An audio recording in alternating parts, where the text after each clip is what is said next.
But what I'd like to do today is just begin with a little bit of history.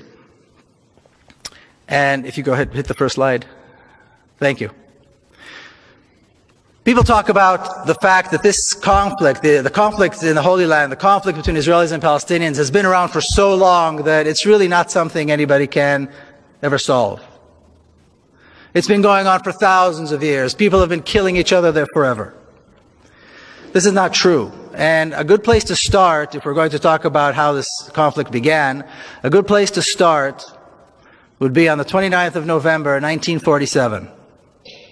The day that the United Nations accepted the resolution to partition Palestine into a Jewish state and an Arab state. And this ridiculous map is what they came up with. Now, when you look at this map, before you even hear about the details, before we even touch on the details of this map, just by looking at it, it's unbelievable that anybody expected that this would work. And of course, this didn't even last one day. In 1947, there were two communities living parallel lives.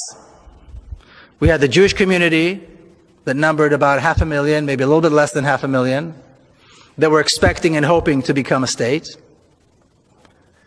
And you had the Arab community, the Palestinian Arab community, of about 1.5 million people who were also in the process and had the expectation of becoming a state. Yet when the United Nations came up with this ridiculous plan, they chose to give the larger portion of the country to the smaller community, to the Jewish community, and the smaller portion of the land to the larger community. And then people said, and to this day you hear people say, see, the Arabs, the Palestinians, did not accept the partition plan, so all this is their fault. Is anybody mad enough to think that they would accept this? Would anybody in their place have accepted something like this? Obviously not. And obviously, like I said, this did not last even a single day.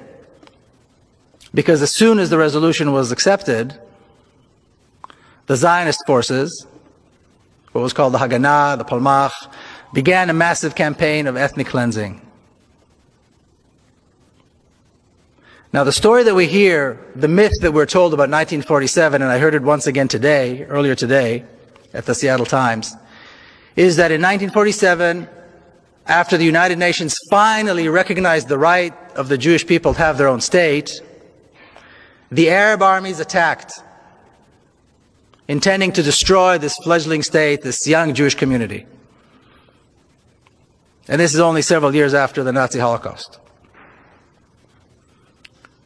Yet somehow, between the end of 1947 and the end of 1948, the Zionist forces were able to conquer almost 80% of the country, destroy over 500 towns and villages, including schools and mosques and churches and homes, and exile almost 1 million people within a 12-month period. How did they do this if they were being attacked by massive armies from the outside? But once again, when we look at the facts, we realize that in 1947, the Jewish community, the Zionist community, had quite a substantial military force. They had a force of close to 40,000 armed men.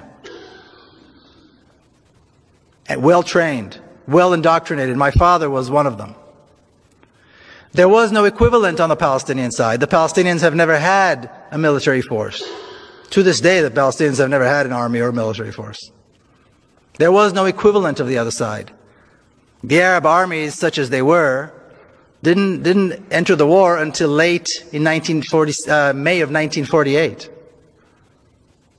Much of the ethnic cleansing had already taken place. The war had been taking place for over 6 months by then. So, of course, this is a myth. This is a myth that nobody takes the time to investigate and question. But once again, the reality that in a 12-month period, so much was done exactly because that is exactly was the purpose of these Zionist forces. To capture as much of the land as possible and get rid of as many people as possible. And that's exactly what they did. Would you hit the next?